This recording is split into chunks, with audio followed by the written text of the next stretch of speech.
Նախագահ, դուք զբաղեցրել եք տարբեր պաշտոններ ՀՀ եւ առաջին եւ երկրորդ նախագահների ապարատում, երկուսի հետ էլ աշխատել եք, բայց ժողովուրդը գրեթե միշտ ձեզ եւ երկրորդ նախագահին է ասոցացրել որպես իրար հետ մի թիմում կամ գոնե քաղաքական նույն ուղեգծի մեջ գտնվողներ։ Դրա վկայություններ մինչև օրս հնչող ռոբասերժական կամ ղարաբաղյան կլան ձևակերպումները,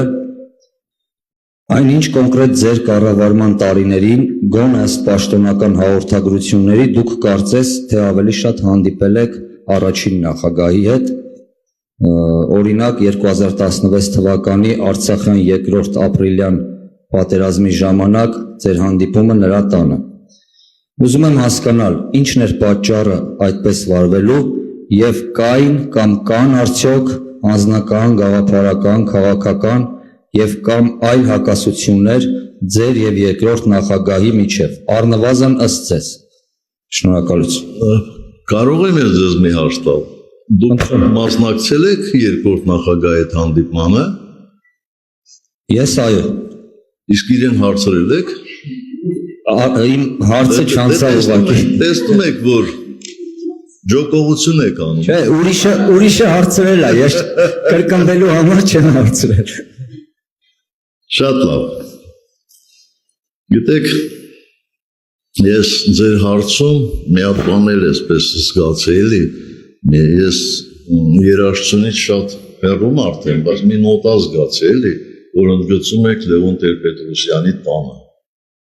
Այո, հանդիպել եմ։ Եվ դա եղել է հրապարակային, իսկ ինչու չպետք է հանդիպեի, եթե Լևոն Տեր-Պետրոսյանը նախաձեռնել էր այդ դժվար պահին հանդիպում։ Այսինքն արդյոք ինձ կխանգարեր նրա խորհուրդները կամ ընդհանրապես նրա գնահատականը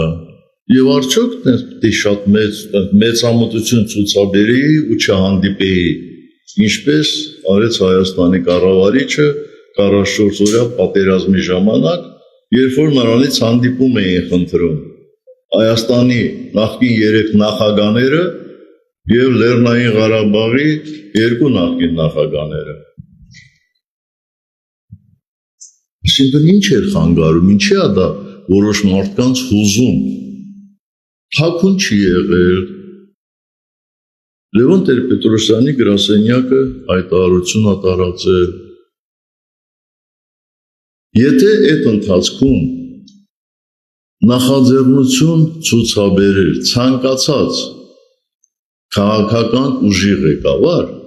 կամ Հայաստանում կշիռ ունեցող մարդ, ես նկատի ունեմ քաղաքական էլ, ոչ թե ֆիզիկական կշիռ ունեցող, ես անպայման կհանդիպեի։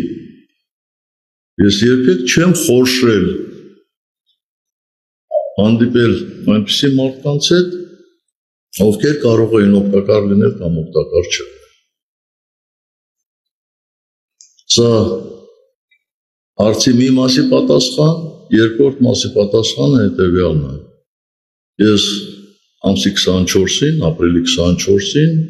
լրագրողներին խնդրեցի, որ հանգիստ թողնեն Ռոբերտ Քոչարյանին։ Հիմա էլ ձեզ եմ խնդրում, հանգիստ թողեք։ Մենք ես ամենայն դեպս Ռոբերտ Քոչարյանին թշնամի չեմ համարում։ Ամենայն դեպս իմ կռիվը ոչ թե Հայաստանում հեղինակություն ունենալու համար է, իմ կռիվը Հայաստանում իշխանափոխության համար է։ Ես չեմ կարծում, որ աշխարհում գոյություն ունեն երկրներ, որտեղ նախկին նախագահները 100%-ով ամեն ինչում համաձայն են իրար հետ։ Իհարկե, տարբեր հարցերում կարող են տարբեր կարծիքներ ունենալ։ Դա գործին օգնում է թե խանգարում է, դա էլ խնդիր է։ Բայց նորից եմ ասում, արդար կլներ ձեր կողմից հարցը հնչեցնել նաև երկրորդ նախագահին։ Հետո համեմատեինք, էլի։